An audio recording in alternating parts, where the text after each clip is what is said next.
ये video BCom part first students के लिए है। सब्जेक्ट है बिजनेस इकोनॉमिक्स और टॉपिक हमारा है इलास्टिसिटी ऑफ डिमांड, मांग की लोच।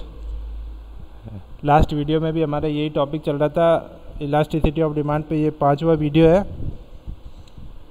इससे जो लास्ट वाला वीडियो था उसके अंदर हम method of elasticity of demand के मेथड पढ़ रहे थे कि कैसे कैसे हम इलास्टिसिटी ऑफ डिमांड को फाइंड आउट कर सकते हैं।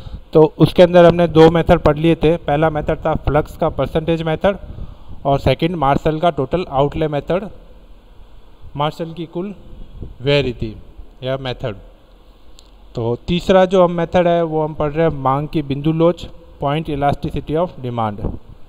अब ये जो मेथड है थर्ड, पॉइंट इलास्टिसिटी, ये पर्टिकुलर हम तब यूज करते हैं जब हमारे अंदर है ना डिमांड के अंदर बहुत कम चेंजेस हो, थोड़ा थोड़ा चेंजेस हो, जिससे क्या होगा कि हम है ना बेस ईयर को ले प्राइस को या जो बढ़ी हुई प्राइस को ले। अगर दोनों फॉर्मूले में कुछ भी पुटअप करें तो कुछ ज़्यादा चेंजेस नहीं आएगा। तो इस केस में हमको क्या होगा, पर्टिकुलर पॉइंट पे ही इलास्टिसिटी कैलकुलेट करते हैं, इसको रीड करते हैं। जब हमें मांग वक्र के किसी बिंदु विशेष पर लोच को मापना हो, मतलब जो डिमांड कर्व रहता है उसके किसी पॉइंट पे, तो हम उस बिंदु लोच ज्ञात करना अधिक उपयुक्त रहता है।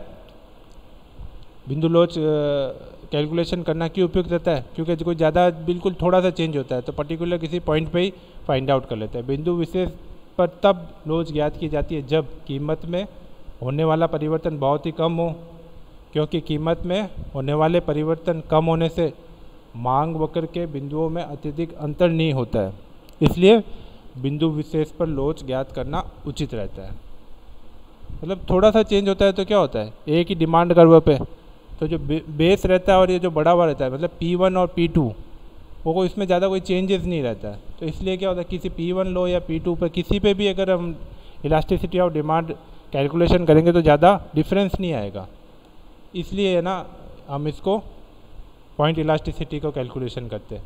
अब एक डिमांड कर्व रहता है, उस पर जो भी पॉइंट रहते हैं उस पर इलास्टिसिटी क्या होती है, अलग अलग होती है। कहीं पे हाईली इलास्टिक होता है और कहीं पे लेस इलास्टिक होता है। इसका फॉर्मूला क्या है, पॉइंट इलास्टिसिटी ऑफ डिमांड को कैलकुलेशन करने का फॉर्मूला है मांग रेखा का बिंदु से निचला भाग, जिस पॉइंट पे हम इलास्टिसिटी कैलकुलेशन कर रहे हैं उससे लोअर सेक्टर और डिवाइड किससे करेंगे, अपर सेक्टर से, जहाँ पे जिस पॉइंट पे हम इलास्टिसिटी कैलकुलेशन कर रहे हैं। इसका डायग्राम से देखते हैं तो अपने को और समझ में आ जाएगा। अब डायग्राम में देखो, जैसे हमको P पॉइंट, अब ये डिमांड कर्व है ना, MN डिमांड कर्व है। अब इसके अंदर हम P पॉइंट पे इलास्टिसिटी कैलकुलेशन करना होगा तो लोअर भाग कौन सा हो जाएगा, PN जो लोअर पार्ट हो जाएगा। अब इसको डिवाइड किससे करेंगे, PM, ये क्या हो जाएगा, अपर भाग। अब देखो यहाँ पे तो बराबर है ना डिमांड कर्व, ये मिड पॉइंट है। अब मिड पॉइंट पे इलास्टिसिटी होगी 1 होगी। अगर इससे नीचे वाले पॉइंट पे चलेंगे तो क्या होगा, लोअर पार्ट क्या हो जाएगा, BN हो जाएगा। BN को BM से डिवाइड करेंगे, देखो अपर सेक्टर से करेंगे ना, अपर सेगमेंट में क्या आ रहा है, B से लगा के M तक, तो क्या होगा, लेस इलास्टिक होगी, 1 से कम आएगा। अब जो हमने जो कहा था कि अलग अलग पॉइंट पे अलग अलग इलास्टिसिटी होती है, अब देखो A पे अलग होगी, A पे M पे देखो परफेक्टली इलास्टिक है, A पे इलास्टिक है, हाईली इलास्टिक है या यूनिट के बराबर है इलास्टिक है, और यहाँ पे B पे लेस इलास्टिक है और N पे आते आते परफेक्टली इन इलास्टिक हो गई, क्योंकि N बिंदु पे तो लोअर सेगमेंट में कुछ है ही नहीं। अब इसको डिवाइड करेंगे तो कुछ नहीं आएगा, तो ये इन इलास्टिक आ गई, 0 आएगा। 0 को किसी से भी डिवाइड करोगे तो 0 ही आएगा, और यहाँ पे इनफाइनाइट आएगा, क्योंकि यहाँ पे हल्का सा भी चेंज करने पे डिमांड में ज़्यादा होगा। अब ये क्या, इस पॉइंट एट ए पॉइंट पे क्यों निकालते हैं, क्योंकि जब बहुत कम चेंज होता है तो एट ए पॉइंट पे निकालते हैं। ये भी डायग्राम इससे सेम ही है।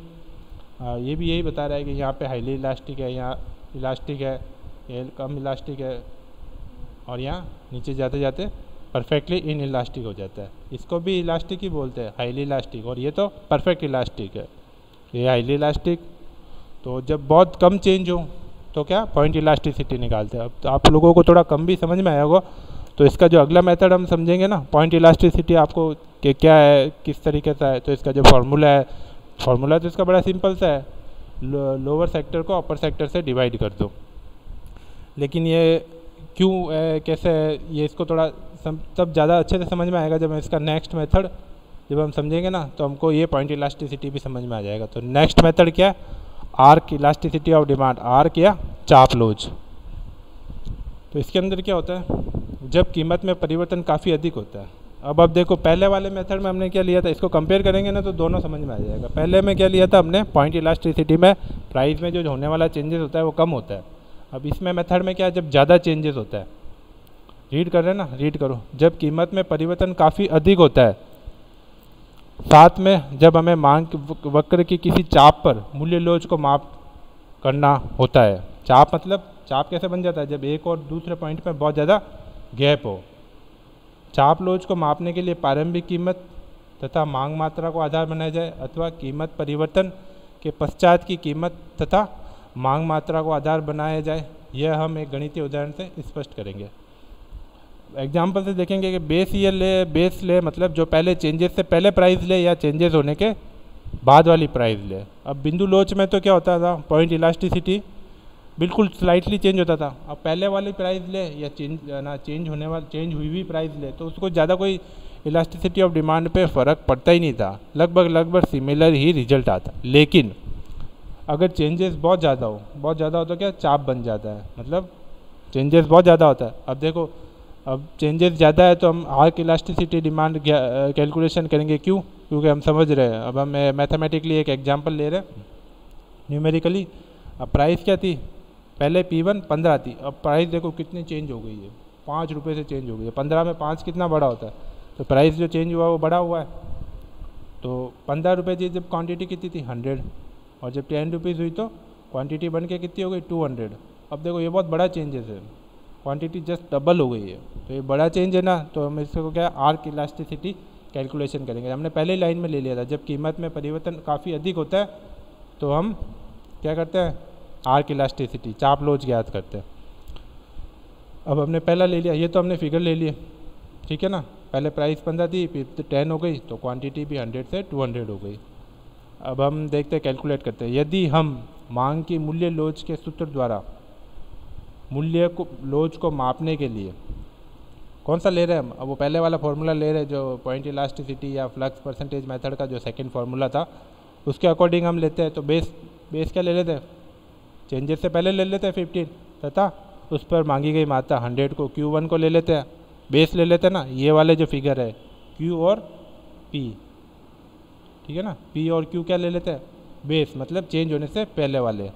तो इसके अंदर क्या क्वांटिटी कितनी चेंज हुई, पहले अब डाटा रखते हैं।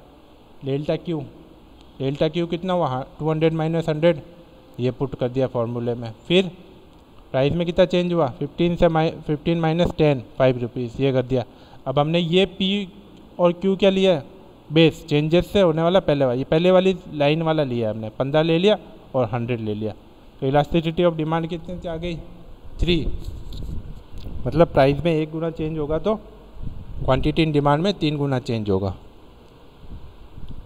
अब हमने बेस ईयर लिया ना, पहले बेस ईयर कौन सा हो गया P1 हो गया, ये पहला बेस ईयर लिया, डाटा कौन सा लिया P और Q का। अगर हम बेस ईयर ना लेके बड़े हुए ले, जो चेंजेस हुआ है वो ले, बड़े हुए क्या सॉरी चेंज होने के बाद ले। अब सेकंड में क्या हो गया, सेकंड सब्सिक्वेंट ईयर है ना जिसमें चेंज हो गया, सब्सिक्वेंट डाटा है। अब इसमें क्या 10 और 200 है, जब प्राइस घटने के बाद और क्वांटिटी चेंज होने के बाद, दोनों चेंज होने के बाद डाटा ले। अभी ये जो हमने इस फॉर्मूले जो मैं ये 15 और 10 लिया ना, ये 15 और 100 लिया, सॉरी 15 और 100 लिया ना, इसकी जगह हम चेंज 10 और 200 ले तो नेक्स्ट स्लाइड में हम क्या कर रहे हैं 10 और 200 ले लें। तो इलास्टिसिटी में देखो कितना चेंज हो गया, 3 थी तो 1 हो गया। पहले तो हाईली इलास्टिक थी और अब इलास्टिक ही रह गई। तो ये इतना बड़ा चेंज हो गया ना, तो क्या होगा, हम बेस ईयर ले या चेंज होने के बाद वाला डाटा ले, बेस वाला डाटा ले या चेंज होने के बाद डाटा ले, तो इसमें हमको कन्फ्यूजन रहती है। इसलिए चाप लोच में क्या अलग से फॉर्मूला दिया है जब चेंजेस बहुत ज़्यादा हो। तो रीड करते हैं, इस प्रकार हमें अलग अलग मूल्य लोच प्राप्त होती है। इसलिए जब हम कीमत में परिवर्तन अधिक होता है, अब देखो ना बेस ईयर लिया तो 3 प्राप्त हुई, और बेस डाटा लिया ना जो चेंजेस से पहले था P1 और Q1, और जब हमने Q2 और P2 लिया तो कितना चेंज आ गया हमारे इलास्टिसिटी। तो इसके अलग अलग डिफरेंट इलास्टिसिटी हमारे पास आ रही है। तो इसलिए हमें क्या चाप लॉज के फॉर्मूले को यूज़ करना चाहिए। चाप लॉज के अंदर क्या होता है, हम है ना एवरेज ले लेते हैं। जैसे हम अभी हम एक में क्या लिया था 15 लिया था, एक में 10 लिया था। अब हम क्या कर लेंगे, दोनों का एवरेज ले लेंगे। एवरेज ले लो या दोनों को जोड़ के ले लो। एवरेज करोगे तो भी एवरेज कर देते तो भी फॉर्मूले में कोई चेंजेस नहीं आता, क्योंकि दोनों को जोड़ा है ना। अगर एवरेज करोगे तो भी वही आएगा। दोनों को 2 से डिवाइड करोगे तो ये 12.5 आता है और ये 150 आता है। लेकिन हमने क्या अभी जोड़ के रख लिया। तो इसके अंदर क्या औसत, ये एक तरह से एवरेज हो गया, औसत हो गया ना। अब वो डाटा तो हम सेम ही ले लेते हैं। क्वांटिटी में चेंज 100 आया, 200 थी तो 200 हो गई, तो 100 चेंज आ गया। और प्राइस में, प्राइस पहले 10 थी, पहले 15 थी, फिर 10 हो गई, तो क्या हुआ 5 का चेंज आ गया ना 15 से 10 में। और ये हमने एवरेज ले लिया, दोनों फिगर ले लिए। पहले वाला भी ले लिया चेंज होने से पहले और चेंज होने के बाद वाला भी ले लिया, और क्वांटिटी भी हमने एवरेज कर लिया। तो एवरेज में इलास्टिसिटी ऑफ डिमांड क्या है 1.66। तो ये ज़्यादा बेटर है। जब ज़्यादा चेंजेस हो तो क्या होता है, अब ज़्यादा चेंजेस होता है तो क्या होता है कि अलग अलग इलास्टिसिटी ऑफ डिमांड। हमारे पास ये कन्फ्यूजन रहती है कि ये ले डाटा या पहले चेंजेस से पहले वाला ले या चेंजेस के बाद वाला ले। तो इस केस में जब ज़्यादा बड़ा चेंज हो जाए तो आर्क इलास्टिसिटी कैलकुलेशन करेंगे और उसके अंदर प्राइस का भी एवरेज ले लेंगे और क्वांटिटी का भी एवरेज ले लेंगे। तो इसमें एवरेज लेने के बाद हमारे पास इलास्टिसिटी ऑफ डिमांड आई है 1.66।